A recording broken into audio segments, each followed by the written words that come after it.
Welcome inside our New York studios. Brent Stover, Kevin Carter, and Cardale Jones. Alabama and Vanderbilt. Remember, last year, Vandy beat Alabama, and that was a huge deal. Didn't go over well, obviously, in Tuscaloosa.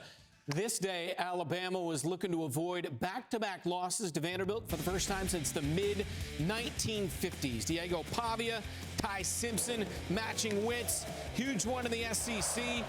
And meeting his ranked opponents for the first time since 1937, and Cedric Alexander came to play. 65 to the house, opening possession. Talk about firing the first punch. 7-0 Commodores in the red zone. Pavia up the middle. Alabama forces the fumble. So they could have made it 10-0 at the very least, but the Tide take over and trying to capitalize here, Kevin Carter. Yeah, Ty Simpson looking to throw, finds a wide open Ryan Williams. Nice juke move there. Ty Simpson slinging it. He was 74% today. And then Vandy driving, Pavia, little shovel pass to Alexander, and he finds the end zone. Commodores retake the lead, but late in the second half, Alabama looking for points. Simpson throwing down the sideline, connects with Jeremy Bernard for the 27-yard score. Game tied at 14 at the half.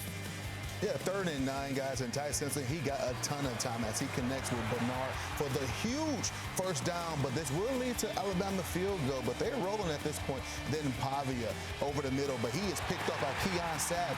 Uncharacteristic, guys. Pavia's second turnover in the red zone of the game for a guy that's known to really protect the ball. Alabama looking to put the icing on the cake. Jam Miller takes the handoff, and he scores this one from 20 yards out as Alabama wins this one, 30-14. Great to see Miller in there. Obviously, he was hurt at the start of the season, but 22 carries, 136, and that touchdown right there. They pull away in the end, Alabama does. And now 4-1, 2-0 in the SEC.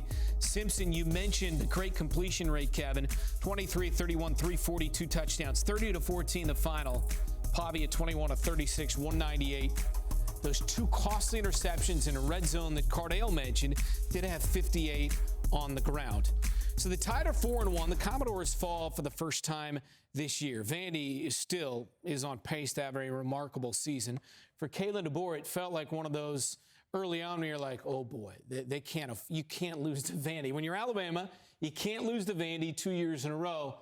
They were able to circle the wagons and have a really good second half in all three phases. Yeah, I mean, they did a great job of really making some halftime adjustments, but when the game started off a little bumpy, Ty Simpson threw an early interception, and then what did Vandy go out there and do?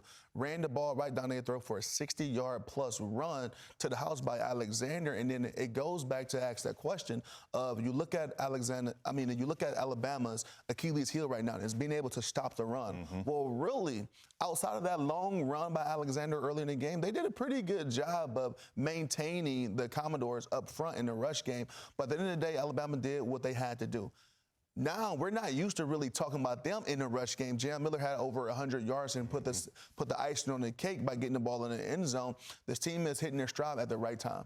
Yeah, we were concerned about going into this matchup, what this rushing attack, Diego Pavia +1 in the run game, going for well over 200 yards a game. We wondered what that would do to this Alabama Crimson Tide front, because if you go back to the two games prior, both Georgia and Florida State both ran for over 200 yards versus this defense. Only 135 yards rushing today, so a better effort on the ground along the line of scrimmage, but a solid effort from top to bottom when you look at what Alabama was able to do offensively. Ty Simpson, I'll say it again, I've said this last week, he is playing as well as any quarterback in college football. Look at the numbers. I mean, 23 of 31. Brent, you mentioned this. 340 yards, 2 touchdowns, threw an early interception, but man, this pass in the end zone to Ryan Williams, buying himself a little bit of time, his mechanics, moving in the pocket, keeping his eyes downfield, going through his progression. Ty Simpson right now is playing at a really, really high level, but he had complimentary support, right, from the rest of his cast. Jam Miller coming out with the 22 carries, 136 yards and a touchdown, and also the defense amending their performance, only allowing 135 yards on the ground. This was a top-to-bottom complete win. This was a step in the right direction, and it was in the conference, so an important conference win. Step forward for the Crimson Tide. You saw the number, 70% for the season, almost 300 yards passing per game there for Ty Simpson, the new Alabama quarterback. I would just say this. We kind of all fell into that trap of, hey, the sky is falling in week one when they lose by 2 touchdowns to Florida State. Turns out Florida State's a pretty good football team. They went out and hammered. Let's give them credit for beating Wisconsin 38-14. Let's give them all the credit in the world last week for taking down 5th-ranked Georgia.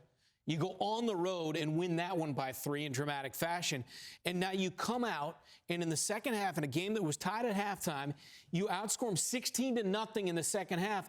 A Vanderbilt team that has an opportunity to have a season like they haven't had in decades there in the Music City, a ranked team. So Alabama very much is going to be a team that is in the playoff hunt. So I feel like maybe we should all, speaking to fans in Tuscaloosa, back off of Kalen DeBoer a little bit, because this is a good football team. Yeah, this is a good team. And you look at Alabama historically over the last, I guess, under Caleb DeBoer leadership, they had really started off fast and really slow in the second half, going back to that Georgia game, and I'm pretty sure you can earmark more games than that. But it was completely opposite. They didn't come out as flat, but they still went into halftime tie game, but they was able to completely shut down Vandy in the second half. And those are things, like I said, a stride in the right direction. This team is correcting some of those wrongs and a lot of those things that really cost them versus Florida State early in the season. And Kevin mentioned the defense. Besides the Alexander 65-yard touchdown run, they only gave up 70 rushing yards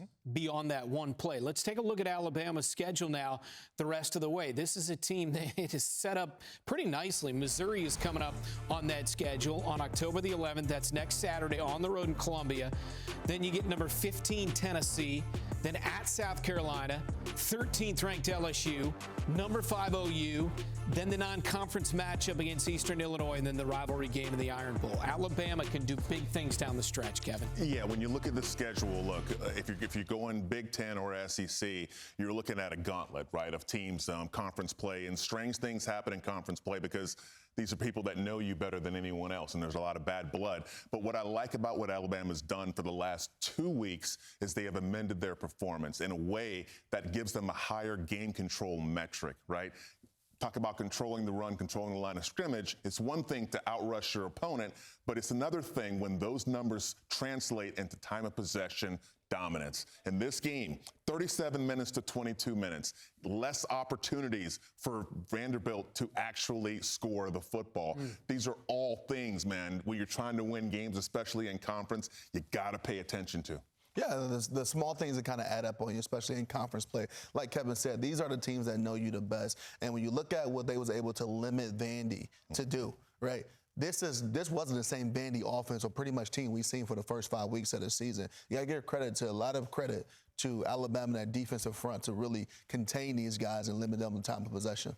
As we go, I'll just say this for Vanderbilt, their first loss of the year. It's a bye next week, and then home against number 19 Missouri, on the road against number 9 Texas, and then they will face Auburn in the game after that.